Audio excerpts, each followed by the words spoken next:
What's up, friends? Welcome to SPDM TV. My name is Mike, part of the SPDM crew, and I watch a lot of TV. We talk about various TV topics, reviews, and general appreciation of TV past and new. You can follow me on Instagram, Threads, Blue Sky, and serialized at MLHT2452 to see what all I'm watching. This week, let's talk about what's going on with ABC and ESPN, and they're blacked out on YouTube TV right now. So, currently, as it stands on October 30th, so YouTube TV lost subscribers, or YouTube TV subscribers lost access to all of the Walt Disney affiliated channels. So that's ABC, ESPN, plus some of the conference specific stuff that includes SEC Network and ACC. And this just goes to show the plights of what's going to happen when all of these studios buying content up left and right. They're gobbling up smaller studios, and they're even buying some of the bigger studios. You're only going to get a handful of people at the table in order to get this situation hashed out. So, currently, as of when I'm recording this, which is Monday, November 10th, we still do not have any news about what's going on with ABC, ESPN, and all the other Disney channels on YouTube TV. Which this is crazy. This is absolutely crazy because we are pretty much at the point where streaming services have gotten to what we were doing with cable in the first place. And this is so incredibly frustrating because when we talk about things like cutting the cord, trying to save a little bit of money going away from cable, we have now gotten to the point where streaming, when you bundle all of the streaming services together, it roughly is equivalent to the cost of a general cable subscription now. And dare I say, it might even be a little cheaper to go back to cable. Now, the trade off of this is that you're not going to get as many of the original content shows that are out there, like anything that's on Netflix, anything that's on HBO Max, anything like that. You'll still have regular HBO, but you won't have the stuff on HBO Max, which, considering that HBO Max has shows like Peacemaker, The Pit, different things like that, it kind of sounds like you're trading down a little bit because HBO hasn't produced a decent series in a while, neither has FX, and a lot of the best shows on television this year are on streaming properties. So, one thing that I'd want to talk about is when you're picking streaming services, a couple things that you kind of have to keep in mind with that is when you're looking at some of the streaming services out there, a couple things that you need to keep in mind is you need to keep in mind how many people are going to be accessing it. You need to keep in mind how much it costs for things like commercials or for it to be higher quality HD.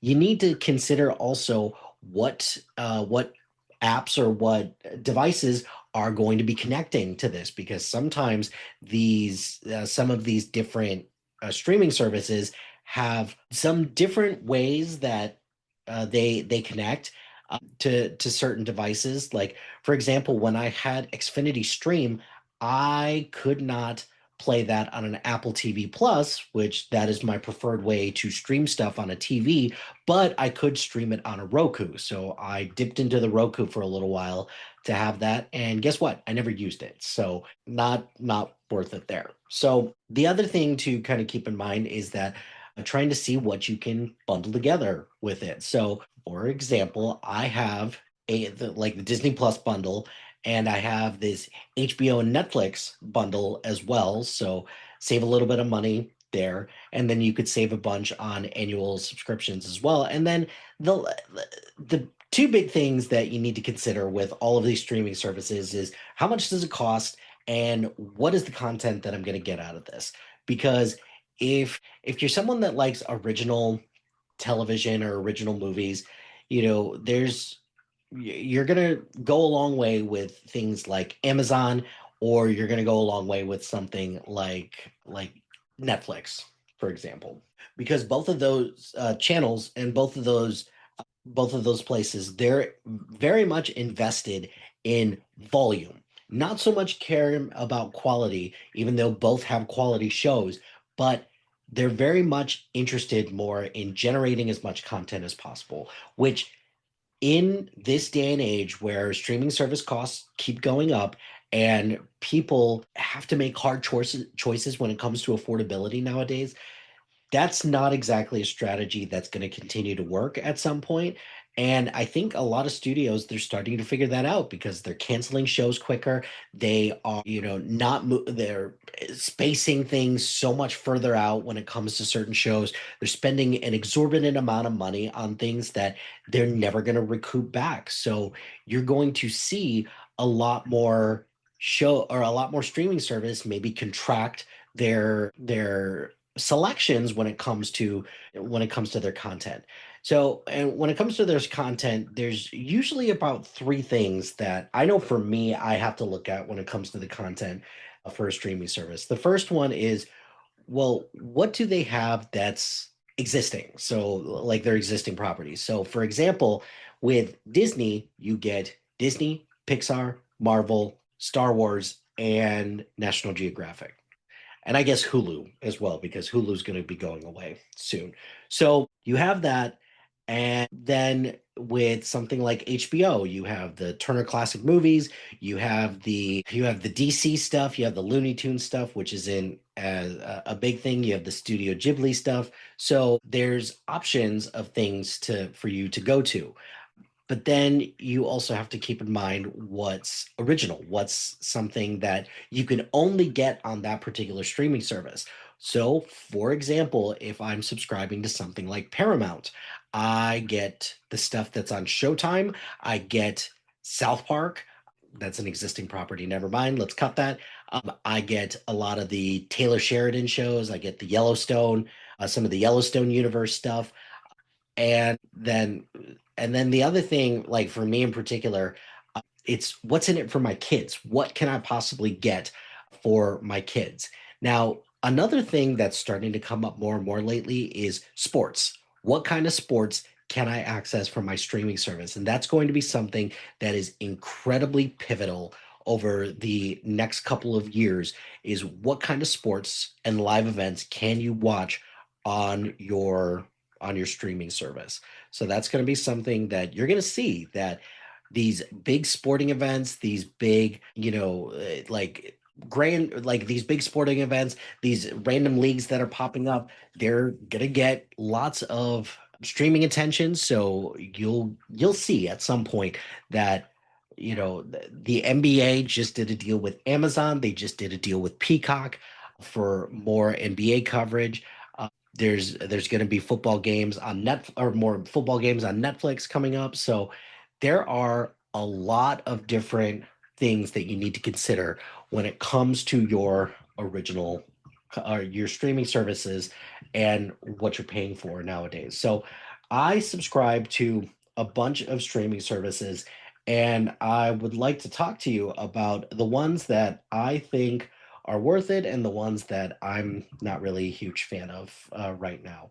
And unfortunately, a lot of this is kind of in the moment, mainly because there are some of these who their streaming service is something that I subscribe to for a very specific purpose, and then I ended up just keeping it, and I don't really use it that much. And then I'll throw in some ones in there that I used to subscribe to that I very much enjoy, and that I definitely recommend other people check out at some point. So the ones that I've subscribed to before that I eventually gave up include Mubi, Criterion.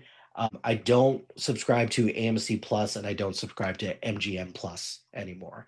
And easily the one that I wish I had never subscribed to is MGM Plus, because MGM Plus should really just be part of Amazon. It really should, because if MGM is owned by Amazon, why does Amazon have Prime Video and MGM Plus? It makes no sense. So they should consolidate that. And I predict at some point that they're going to consolidate that. In addition to that, in order for me to watch MGM Plus on my Apple TV Plus, I needed two-factor authentication. And I'm not doing that for my Apple TV Plus or my Apple TV. I'm just not going to do that. So then I have AMC Plus. My AMC Plus, I use that for things like The Walking Dead. There's some interesting stuff on BBC on there, and I used it to watch Better Call Saul. That was a big reason why I decided to do that. Then Interview with the Vampire came on. I was very interested in that, and then I realized pretty quick if I'm only watching this for Interview with the Vampire and for some strange reason to continue to watch these Walking Dead spinoffs, then I'm an idiot. Like straight up, I'm an idiot because AMC Plus stuff has been going to Netflix lately. It's been going to all these other streaming platforms, and quite frankly, it's only a matter of time. I think AMC Plus, their days are numbered, and at some point they're just going to be swallowed up by somebody else. With Mubi, I subscribed to Mubi so that I could watch The Substance. And that was a good investment because I thought The Substance was fantastic. It was one of my favorite movies last year. I still think Demi Moore got robbed last year at the Oscars, even though I thought Mike Madison was great in Honora. But I predominantly watched movie or I subscribed to Mubi so I could watch The Substance. And then with the Criterion, wanted to watch a couple movies on that for an article I was writing for Sip Pop, and I wanted to make sure that I watched it in its full glory. And those two are predominantly for movies. So if either one of those is your, is just what you're looking for, check that out. I also so in in kind of ascending order in terms of what I should or what you should prioritize versus what you should kind of let go of. The streaming services that I'm currently subscribed to right now, I have Apple TV. I need to stop calling it Apple TV Plus because it's just Apple TV. Got Netflix, Hulu, which is going to be going away soon, HBO Max, Peacock, Paramount Plus, Disney Plus, Stars, and Prime Video. Now, for all of those, at the bottom of this list would be Stars because most of the stuff that's on Stars you can get on Disney Plus now because Stars is semi-affiliated with them.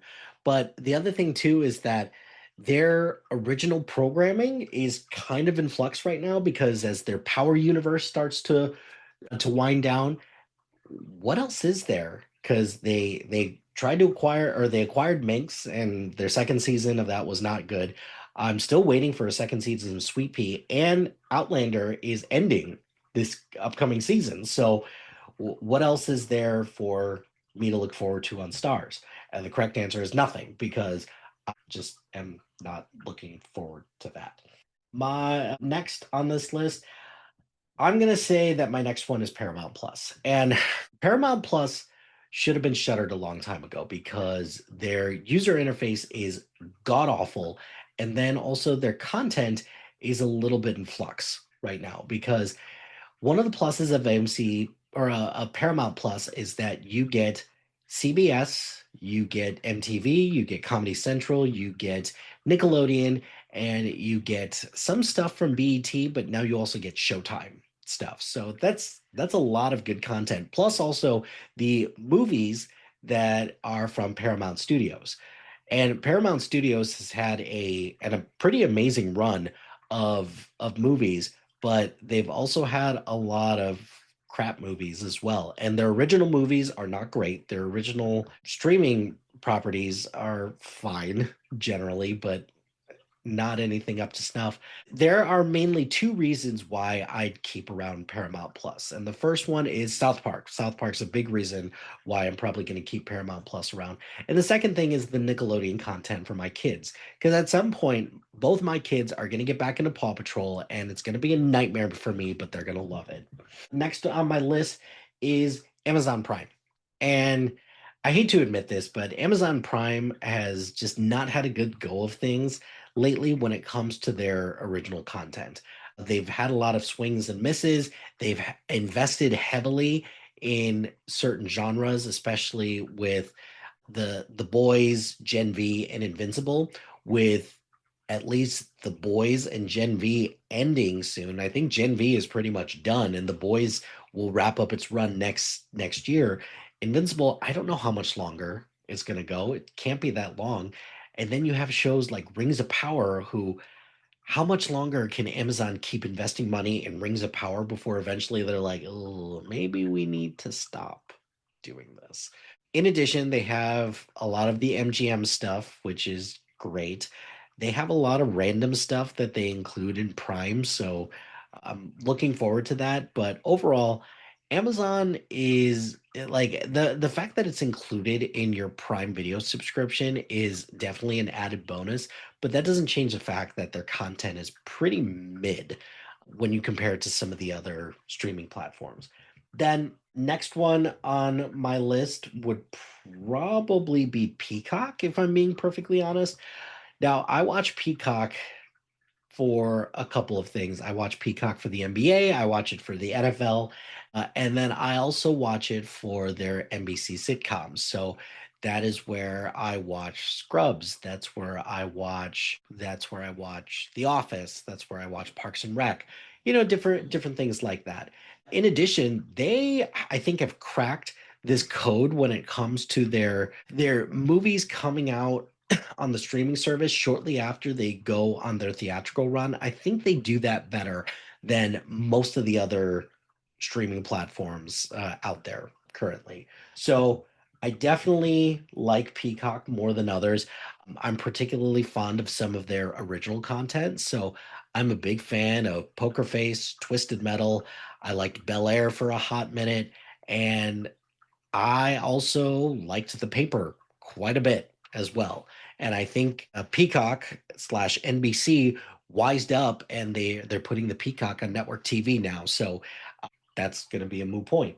So next, we've got some of our heavier hitters here. And I'm not going to count Hulu in this because Hulu is just going to be engulfed into Disney Plus coming up soon. So and if I'm being honest, like I don't even count ESPN Plus as something that I would utilize or subscribe to. I use it more for like NBA articles than I use it for actually like watching stuff. Plus, also all the 30 for 30 stuff is on Disney Plus now. So who cares about ESPN Plus? So your four remaining players left. You've got Disney Plus, HBO Max, Netflix, and Apple TV Plus or Apple TV. So, and I think I'm going to go out on a limb and say that my number four is Disney Plus. Now, I feel like as a family, we watch Disney Plus more than any other streaming service, mainly because it's got Bluey, it's got all the Disney Channel stuff, it's got a lot of the Marvel and Star Wars stuff. And so for existing content, it's really good. And now that Hulu is going away, all of the Hulu original content will be there too. That's how I watched The Bear recently. That's how I watched Only Murders in the Building recently. And then all their other original stuff, like Andor's done. Most of their Disney Plus Marvel shows are going to be done, with the exception of Daredevil Born Again and whatever they do with the rest of the Netflix street level heroes, whatever they're going to do there. But there's not a whole lot else in the pipeline for their original content. So, what gives? What's going on there? So, plus, they keep increasing the price. I get it. We're watching a lot of great stuff on them. And also, their strategy for putting a brand new movie, so whether it's a Marvel movie, whether it's a Disney movie, whether it's a Pixar movie on the streaming service, it takes way too long for them to do that. But it always pays off because it's Disney, it's Pixar, it's Marvel, what have you.